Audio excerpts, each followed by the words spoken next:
All right, this training tape here will focus mainly on the passing game, offensive and defensive pass interference. They're all taken from whether state or WPIAL playoff games last season. So congratulations to those who worked in all those games and to all the officials who really persevered through last season. I really appreciate all the effort that was put in, and I know it wasn't easy for everyone with the switches and everything like that and game cancellations. But let's get started right here with the first bunch of plays is going to be, we're going to talk about defensive pass interference. And, we have categories of defensive pass interference: early contact, not playing the ball; early contact, playing through the back; holding, arm bar, hook and turns. So when we start talking about these, we're going to categorize them.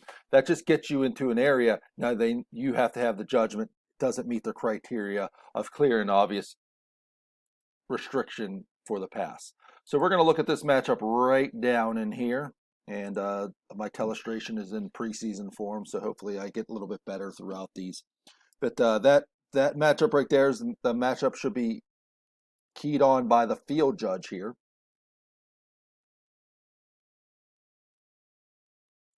So we see a little bit of a number 5 on the defense gets beat to the inside, and he reaches out and grabs. So right then and there, just like we talk about it with holding, there's an indicator here. 5 reaches out. Do we have a grab? Do we have a restriction? There was a little bit of a restriction in that in that receiver's route. So you'll see him. We'll play it through slow. It does restrict him a little bit. Is it enough for defensive pass interference? I'm going to leave that up to the judgment of the official. I would definitely think it is enough for defensive pass interference had the ball been thrown down in this region over here. But as you can see on this play, the ball gets thrown short. So, I know the rule book doesn't talk about taking into effect the play, but right now when the restriction happens and you're looking back and doing your two-step process to see is this going to be a defensive hold or DPI? So we see the restriction, the ball's released. So we're thinking defensive pass interference if we call anything. But with the ball being thrown as short as it is, did it really have effect in the play? Okay. And this official thought it was, and that's fine. But I would have liked to seen on this situation to call pass interference for the ball to be thrown deeper to that wide receiver where that restriction really would have come into the effect for the play. But so I'll run it through one more time. You can make your judgment call. I made mine.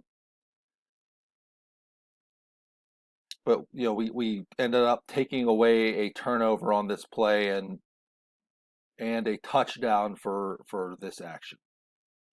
All right, play number 2. We're going to look at the wide receiver at the top right up here, and let's go through our keys.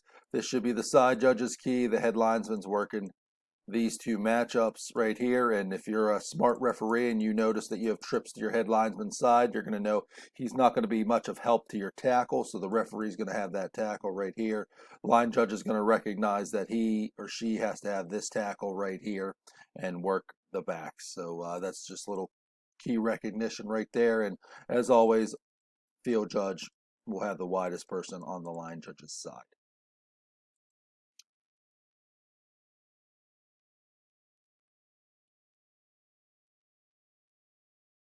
So it's actually the number 2 guy. So in this situation, when number 1 stops right here, we talk about switching keys, right? So the head linesman and the side judge should, you talk about this in pregame. Head linesman's going to switch to that. The side judge, that person is coming into your area, so you should switch on that key. So let's watch the action here. And there's a little shove there, right?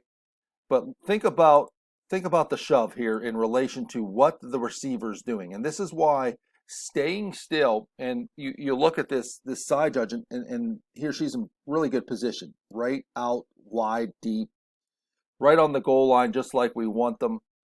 So they're both playing the ball here, so we don't have to worry about early contact not playing the ball. But what we have here is just a little shove in the back there. And in the grand scheme of things, think about when you jump in the air, it's like going up for a rebound in basketball. When this offensive player jumps in the air, any little shove in the back right there displacing them is enough, and it's going to adjust their movement enough that they're not going to be able to make a play on this ball. And again, I know I'm picking the pepper out of you know what here, but these are the things that you should be considering whenever the ball's in the air and you're judging defensive pass interference. Again, this is a 50-50 call. The official at the top of the screen could have judged that the ball was there right as the push occurred, which it very well much what it could have been, because you can't really tell in the film, but you have to take into consideration the status of the offensive player too. So we're going to look at the number 3 wide receiver from the top right here. And we're going to talk about feet entanglement. Okay, so this wide receiver is going to go out and run, I think, a flag pattern. Yes. And there's definitely early contact here, right? I think we can agree with that. The contact occurs right here, and the ball is up here. So we could be thinking, oh, we have early contact, but they're playing the ball, so we could still have DPI. But what the side judge here who rules on this play does a great job noticing that we have eyes all looking back at the ball. So when we have eyes all looking back at the ball like this, offense and defense, we are sometimes going to have incidental contact like feet entanglement, or they're going to bump into each other. And this was a great job and judgment by this side judge to not call defensive pass interference, because this is feet entanglement. And this is just incidental contact where the defender's trying to make a play on the ball, which they have just as much right to the offense as. And it's a good job not calling defensive pass interference. Next, we're going to take a look at this matchup at the bottom of the field, which is the field judge's key. And on this play, we have a foul for defensive pass interference here. And let's take a look at what happens on this play. So the ball is in the air, and we have a defender not playing the ball with a little bit of contact, just a feel, right? Then the defender, and I'm sorry for the film, I'll slow it down just a bit. As the ball's in the air, there's not much contact. The defender turns around and plays the ball. So the defender does the right thing. They have just as much right to the ball as the offense. And then a flag comes in. Right? So when you watch this play, and we'll get the offensive pass interference later on in this video, but when we watch this play, watch the way the defensive player falls. Okay? So we're going to take a look at this a little bit more from the end zone view, and I'll fast forward it till we get to the spot right here. So we have perfect position by the defender here. What ends up happening is the offensive player right here is holding down the defender. Okay, and this is very difficult in 6-man mechanics because you don't have a back judge here. So anybody, whether the line judge or the field judge, could get, well, the field judge throws this, but if the line judge somehow can get involved, it would be, it's great, but I don't even know how they would see because of the way this is. But, we have to be very careful in throwing these flags, because even if the offensive player did not pull the arm down to the defender, this is not a foul for DPI, because the defender is playing the ball. There is a little bit of early contact, but they have just as much right to the ball as the offensive player, and they're not impeding the right of the offensive player either. So this is one we should have, probably kept in our pocket.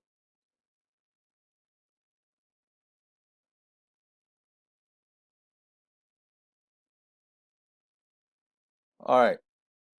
On the contrary, on this one, so we talk a lot about not playing the ball early contact. So as we watch the matchup at the bottom of the screen,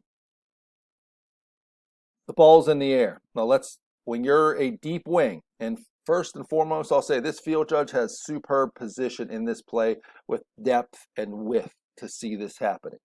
Number two, line of scrimmage officials.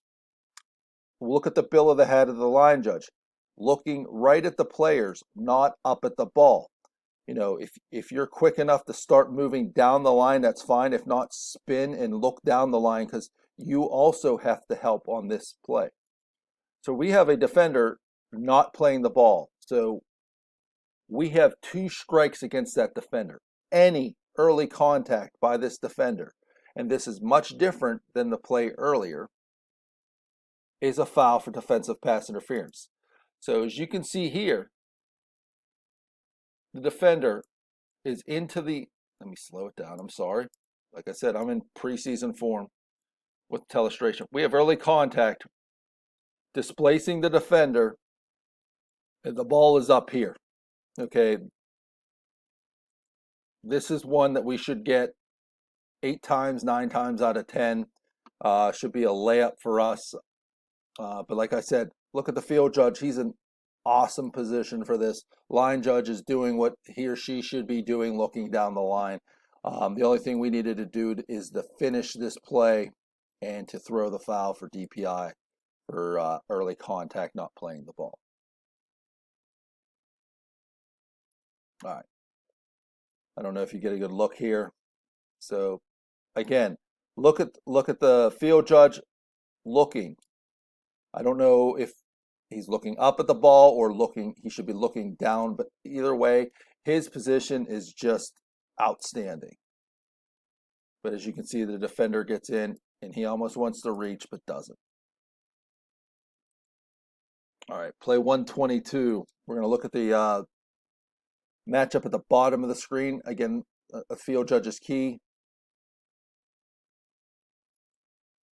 So this looks a little bit similar to what we had earlier in that the play near the end zone. And here we do an excellent job of not calling the foul for DPI because, watch, not playing the ball, but now they're looking for the ball. Now the defender is looking for the ball. Let me rewind it just a little bit for you. The ball's in the air. Defender's looking to play the ball. There's a little bit of hand fighting going on. Nothing that rises to the level of a foul. We get 4 arms up in the air, and it falls incomplete. And we do a wonderful job not calling defensive pass interference. Let's see if this view gives us anything better. See what I mean? You got 4 hands, no displacement, great judgment for not calling defensive pass interference.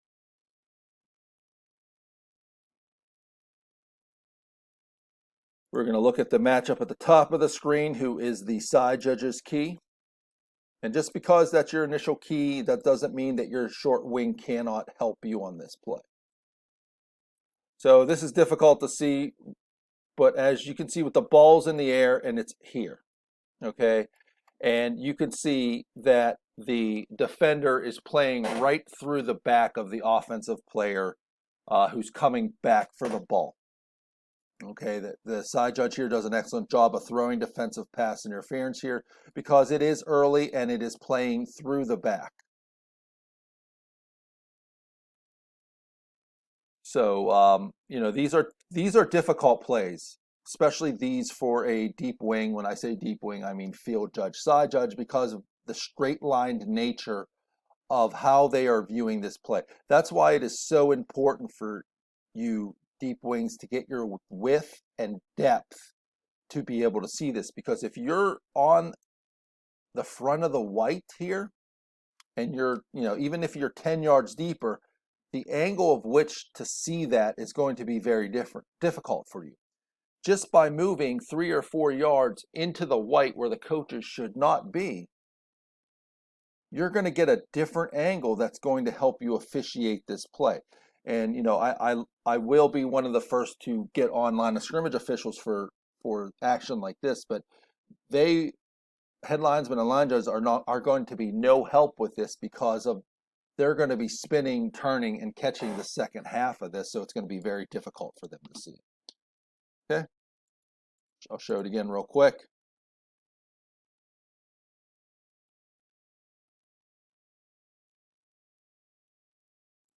All right, let's move to the next play. We're going to look at the matchup at the top of the screen. What do we, let's quantify the defender. When I say that, what is he or she doing, the defender? Is he playing the ball or not? Ball's in the air, and we have, get my telestrations stink. Get a little bit of a downgrade for that. The ball's in the air, and we have 4 eyes. 2 eyes by this defense, 2 eyes by the offense. And the only criticism I will have of this deep wing official is that he or she should be a little bit wider, because if this pass gets thrown to the pylon, they're going to be backing up and not worrying about officiating this play. But let's look at it real quick. There's contact. It's incidental. Actually, the defensive player had the better position here. So, but either way, this would not be offensive pass interference. It's not defensive pass interference. It's a good job for not calling anything on that play. Next, we're going to look at the tight end, who is right here. And in this formation, the tight end is going to be the line judge's key at the top of the screen. But now the tight end comes across the middle. And as we transition in our keys, as the tight end coming across the middle, the head lineman, who should be going downfield just a few yards here, should pick up that tight end coming across the middle. The line judge would probably be working that official here. I mean, this is a 7-man game, but we're going to treat it as a 6. The deep wing is going to be looking at that official here, right there. So let's rewind it back. So think to yourself, defensive pass interference or not. So in this case, this is not defensive pass interference for 2 reasons. One reason and one reason only, because what you'll see here is the arm of the, so I didn't see this before, and I'm going to admit my mistake. Okay. Now that I watch this play a little bit more, I believe this is pass interference, because I didn't notice the right arm of the defender holding down the arm of the wide receiver. So this is I'll fully admit my mistake in when I first viewed this play. So right here, when the offensive player goes to reach with using both hands, the tight end can't do it. And that's why the ball is picked off. And we'll talk about that illegal block later on in a different thing. But let's watch it again. Hook. This would be a hook and turn by this player right here. So as just like every official, we all make mistakes, and I made a mistake the first time watching this, not thinking this is DPI. I thought it was great defense, but it actually is DPI and should have been called in this situation.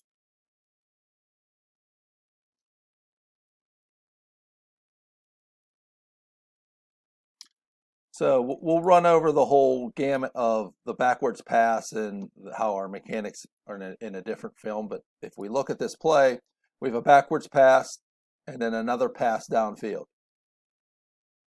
So obviously, number 22 of the defense is not playing the ball, right? Because when the ball is in the air and we look right here, he's not playing the ball. So he has 2 strikes against him, right? But what do we have to have DPI? We have to have early contact. They took out the rule about face guarding a couple years ago.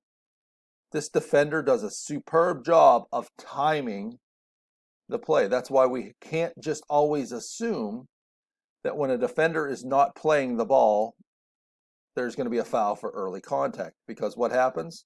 Before the contact happens, the offensive player touches the ball, and then the defender does a good job breaking up the play. And even better job, the officials do a great job of not calling defensive pass interference on this play. So here's another play similar to one up couple plays earlier with the holding the arm down. So we're going to watch the widest receiver at the bottom of the screen here.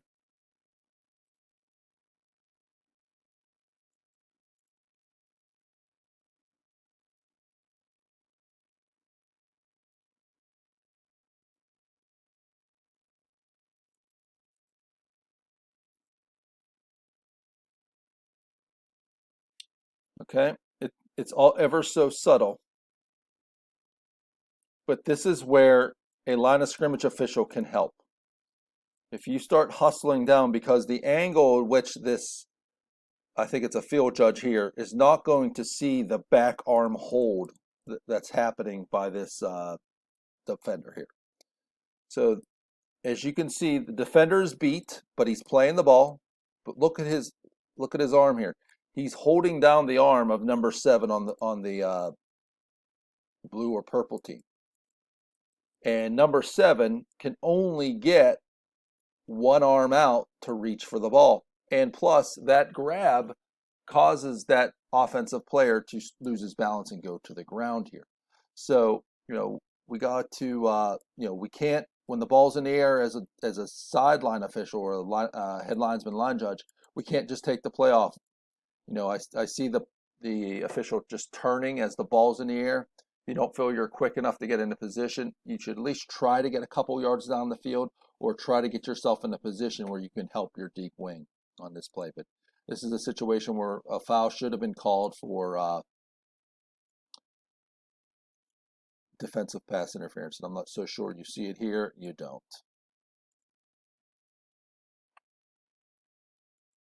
So this play we're gonna go to the end zone view because it's a better view here, and this is an important part of the game, right? It's 4th down. It's near the end of the game. The team with offense is behind, but again we have a situation where we could have assumed, and we're looking at this matchup right here. We could have assumed since the defender isn't playing the ball, 2 strikes against them, I'm probably gonna have DPI.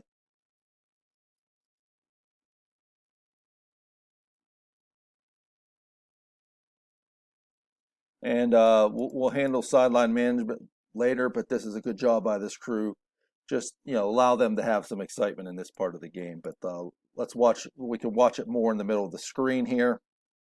We have a pass, not playing the ball, but guess what? There's no early contact there, and a critical part of the game, and the officials do an excellent job not calling defensive pass interference right there.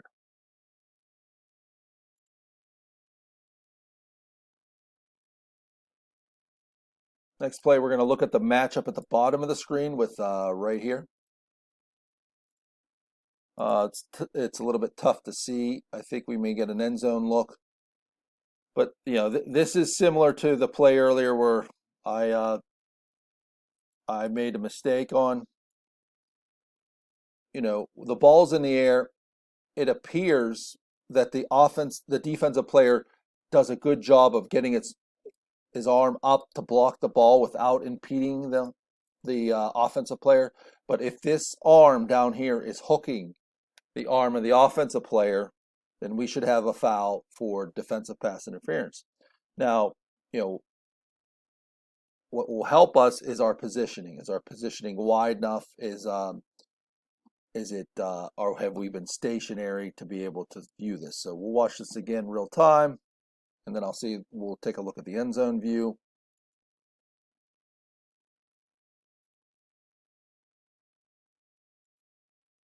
It's really tough to see here, but it doesn't, if I can pause it at the right time, it doesn't appear right here that there's any impediment by the defender. So this is a great job by the deep wing here, and he just makes a play on the ball and gets the ball before the defender. So we talk about bang bang plays. It's when the ball arrives and the contact happens simultaneously.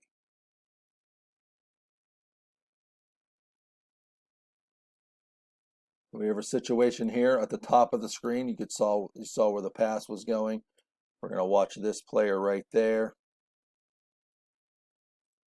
And I'll run it a little bit slower so we can look at it and talk about it. So you got a safety coming up to get the ball and arrives just as the ball arrives. So it's bang, bang, bang, bang, no foul for DPI. Bang, bang, then we have a foul for DPI. And each of the bangs is the contact.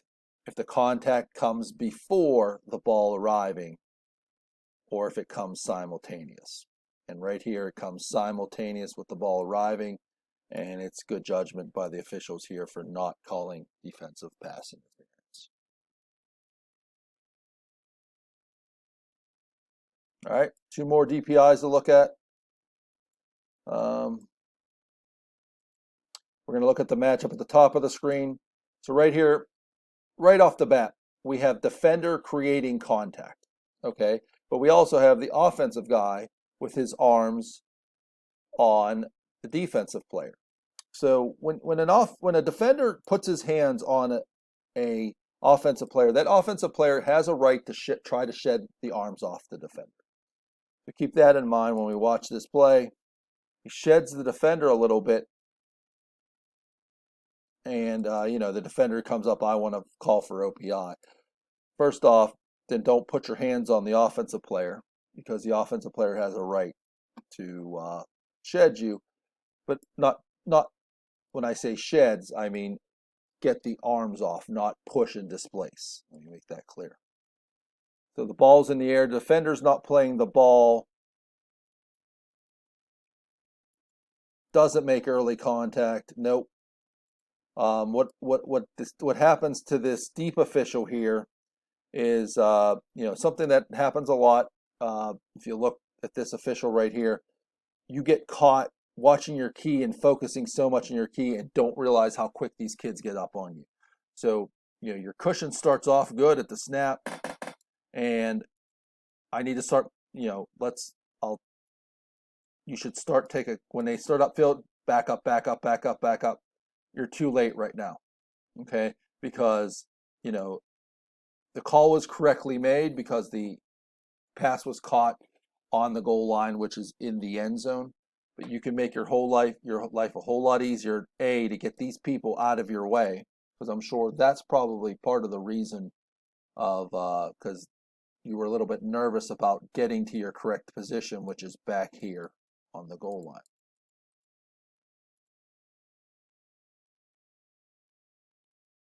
Watch it again.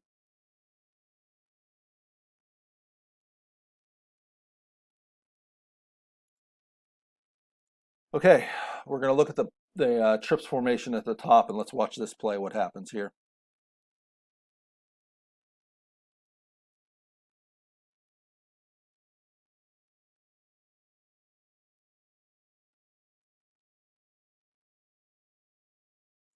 All right, so we have an interception for a touchdown. But let's watch what happens with the receiver this is the widest receiver, who we know that it's the receiver's responsibility to get out of the way. However, the defense can't just knock a receiver down. So here's a play. That's a malicious hit. That's a foul for defensive pass interference. I don't particularly care if the defender tried or did not try to hit them. You can't contact the receiver and knock that receiver down while the ball's in the air. The crew does a good job here of calling that defensive pass interference. What I don't like here, and what I would not have a problem with, is you'll see this coach right here come right on the field, and as the play's still going on, and as the head linesman's trying to get down the field, I think most of you by now understand, and you can see the head linesman throw a foul for DPI, which was a great call here. I would have not minded another foul just for a sideline warning there. You didn't run into them, but you can't let them get onto the field like that and disrupt the play. All right, so next we're going to move to OPI. We only have a couple of these here, but we're going to look at the action at the top of the screen right here. Again, the side judge's key. So the pass is caught beyond the line of scrimmage. So let's talk about how we have OPI, or offensive pass interference. I'm sorry if I use the short words. So here, you have OPI by blocking downfield when a pass crosses the line of scrimmage. You have OPI if a receiver picks another receiver and the pass crosses the line of scrimmage, or blocking downfield, or a push-off displacement when the pass crosses the line of scrimmage. So right off the bat here, you see the hand of the defender reach out on the offense. So again, the offensive player is afforded the opportunity to try to get back into his or her route, or try to get the hands of the defender off here. So if you don't see this from start to finish, you could be in trouble. So right here, right off the bat, I have defender put his hands on the offensive player. But now the offensive player tries to adjust his route and go upfield, and it almost looks like he's riding the defender, right? Right at this point. So if you came to the play late and saw this, and then you saw that pass thrown and caught downfield, you could be thinking, oh boy, I have OPI. But you'd be incorrect. And then by the time the defender gets into blocking, the pass has already been touched beyond the line of scrimmage. So this is a good job by this crew not to call offensive pass interference in this situation. Again, we're going to look at the, so there's two things to look at the play. First, we're going to look at the action at the top of the screen, okay? And remember what I said about offensive and defensive, offensive pass interference here.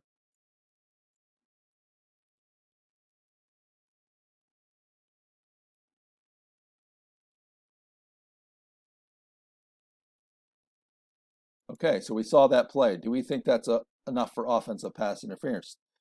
So what do we have right off the bat here? We have the defender trying to shove the offensive player inside. So the offensive player, he's trying to get back into his route. Yes, he is. He's trying to go back outside. Is there a little blocking there? Yes. But given the fact that the defender started the contact to push the offensive player inside, we're going to give the offensive player a little bit of grace here. And now with the ball in the air, it's caught for a significantly long gain. And there is a good job by this crew not to call offensive pass interference on this play because the defender initiated that contact. But let's look at the bottom of the screen here. And let's keep in mind that the pass was thrown to the top of the screen. We understand that. But look at the action by the outside receiver at the bottom of the screen here. So it's much different. So this is a very good play for compare and contrast. So we watched that on the top of the screen where we gave the offensive player a little bit of leniency because the defender shoved them inside. But now we have a clear case of an offensive player seeking out a defender, blocking, and the receiver running the route outside. And this happens in this type of formation. But again, so if I were the side judge or the field judge at the bottom of the screen and I saw this action happen, boom, I saw that contact. So we have a two-step process. Boom, I see that contact. I'm going to find the ball. Okay, when I look back on this play and find the ball, they're throwing it to the top of the screen. What I'm going to do is a little bit of preventive officiating. And I'm going to go talk to number 30 and say, hey, number 30, had the pass been thrown to this side of the field, I would have had a foul for offensive pass interference because you can't just pick a defender like that. Okay? Now, if the pass was thrown to the bottom half of the field, we would have a foul for offensive pass interference. This is a pick. So that's a good play for a good compare and contrast play. So it's very important as a line judge to know the line of scrimmage and know where it is, because let's look at where the ball's caught. Let's look at action right here. So if we look at number 13, and I'll rewind it back, number 13 is right here. Watch what that player goes downfield and does, and that's the head linesman's key. He goes downfield, starts blocking, right? Oh boy. I'm in a little bit of trouble here, right? If it's caught downfield, I have fouled for OPI. And what may happen is the head linesman, who may or may not have shuffled downfield, and in this case, that head linesman did shuffle downfield, gets a little bit disoriented and throws a flag for OPI here. Okay, this is where crew discussion gets involved. This is where it's very important for everyone to own their position and know what they have to do. So in this case, it's not offensive pass interference because why? The pass did not cross the line of scrimmage, which, in this case, is the 46-yard line. So had the head linesman thrown a foul for OPI, if you are sure that the pass was across the line of scrimmage, go report it to your referee. But if you were at all unsure, I'd run to my line judge and I'd say, hey, Mr. or Miss Line Judge, did the pass cross the line of scrimmage? And them being a good line judge should be able to tell you yes or no. And in this case, you would say no, and you would say, okay, we're going to pick up the flag. You turn to your referee and say, there is no foul for offensive pass interference. The pass did not cross the line of scrimmage, and you move on from there. So that's a good way to have a crew mechanics discussion on a play like this, because it's very important to know, it's a situation where people have different parts of the whole picture, and we have to piece it together to get the right thing. All right, so number 2 on the bottom, right here. So in this case, this is the line judge's key. So similarly to what happened before, that receiver has to avoid the contact by the defender. And what happens here is there is contact right there, and it knocks the defender to the ground. Now, the pass is thrown well over the head of the defender, and I'm sure that's what the line judge thought in this situation. Well, the pass was thrown way downfield. I'm not going to call offensive pass interference because it had zero effect on the play. And if that's how you felt, that's understandable, and I agree with it. However, if you see this again happening, where that player knocks him down and the pass gets thrown in this area or this area, once that pass crosses the line of scrimmage, your flag should be down for offensive pass interference because it took that defender completely out of the play. Okay? Lot to digest. I understand. It's at any level, offensive pass interference is something that always comes secondary to the crew because you're always thinking fouls on defense. So, it's just good to sit there and digest plays like that. All right, last play, I promise. Here's a situation we talked about earlier about having a crew discussion. So let's break out to this situation where the head linesman should have the number 2 and number 3 on the trips formation here. And what happens is number 2 goes down and starts blocking downfield. So there's already engagement here. And look what's happening by number 3. Number 3 setting up the block. Oh boy. I'm thinking screen pass, right? But look what happens. The ball gets thrown across the line of scrimmage, which in this case is the 28, and it is touched at the 31. So we're not going to abide by any philosophy of, well, the receiver dropped the ball, so I'm not going to call offensive pass interference. This is a foul for offensive pass interference because this takes out, in this situation, we have blocking by this defender. This defender might be blocking. It's taking them out of coming up and making a play. So even though this pass is incomplete and dropped, we should have a flag down for offensive pass interference on this play. So, all right, sorry for the long tape. Ran a little bit longer than I thought it would, but hopefully you got something out of it. Again, any questions, please let me know.